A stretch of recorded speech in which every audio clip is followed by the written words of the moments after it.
You know, in API security, we spend so much time building these huge, strong walls to keep the bad guys out. But what if the real threat isn't trying to break down the gates? What if it's already inside, delivered with a smile by a partner you trust? That's what we're digging into today. This is all about a super critical vulnerability from the OWASP API Top 10, Unsafe Consumption of APIs. So let's get right into it.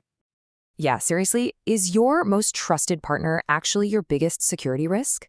I mean, think about it. Our world is just this massive web of interconnected services, right? We're relying on third-party APIs for literally everything. Payment processing, data enrichment, you name it. We have to trust them to build the cool stuff we build. But here's the kicker. Attackers know this, and they are getting really, really good at turning our trust into their favorite weapon. All right, so before we get into the nitty-gritty of how these attacks actually happen, let's make sure we're all on the same page. What does it really mean to unsafely consume an API? And this is really the heart of the matter. This isn't just some complex technical flaw. Honestly, it's a human flaw. It's a cognitive bias. We're just wired to trust our partners, right? So when data comes in from a known API, our guard just drops. We think, oh, this is from so-and-so, it must be fine. And then we skip all the tough validation we would definitely apply to, say, direct user input. And that assumption, that little gap in our defenses, that's the whole vulnerability right there. The Trojan horse is the absolute perfect way to think about this. It's the classic story. You willingly open your gates and pull this gift from your partner right inside your walls. You welcome that data in, you start processing it, integrating it into your systems, all while having no idea that it's hiding something nasty inside. It's wild. Your own trust becomes the very weapon they use against you. Okay, now if you're not convinced yet, just take a look at this. This risk classification from OWASP should really get your attention. Look at exploitability. It's rated as easy. That means all an attacker has to do is find one weak link in your supply chain, one partner to compromise. But then look over at technical impact. It's severe. We're talking massive data leaks, SQL injection, maybe even a full system takeover. So, easy to exploit with absolutely devastating results. That is a really, really dangerous combination. So, we've got the theory down. We get it. But now, let's see how this stuff actually plays out in the real world. What are the specific tactics attackers are using to turn those trusted integrations of yours into weapons? Well, the first and probably most direct method is what we call malicious data injection. And this is kind of clever in a scary way. See, the attacker doesn't even have to target you directly. Instead, they go after a third-party service they know you use. Their entire goal is to poison the data inside that service and then just wait.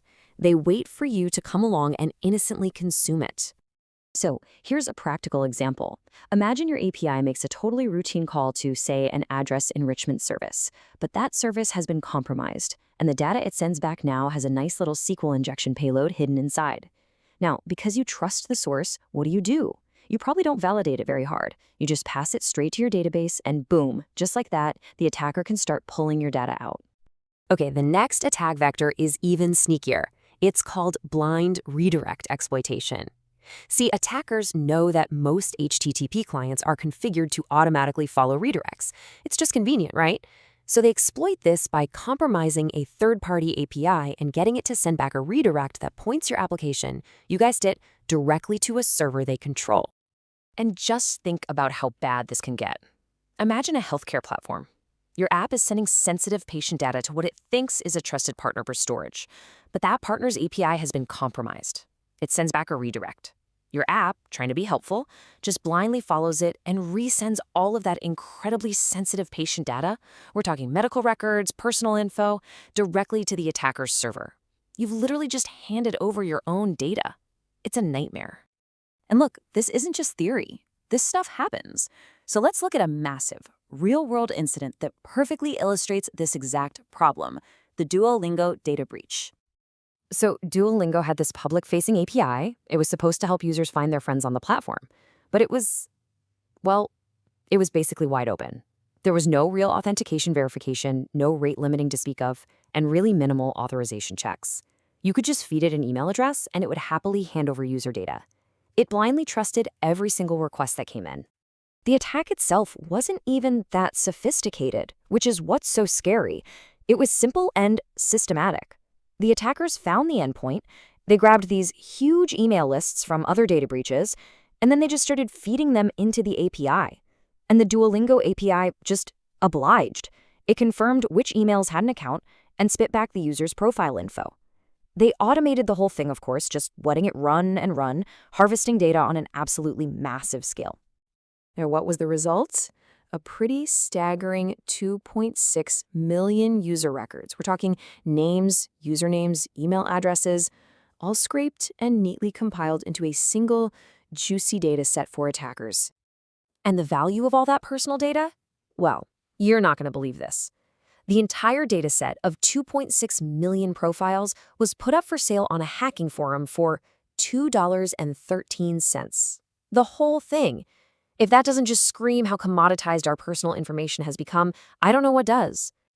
But here's the real kicker, the most important lesson from this whole mess. This wasn't a surprise attack out of the blue. This exact vulnerability had been reported to Duolingo before the breach happened. They knew about the risk, they just hadn't prioritized fixing it. And that just proves it, right? Proactive security isn't some nice-to-have luxury. It's an absolute necessity.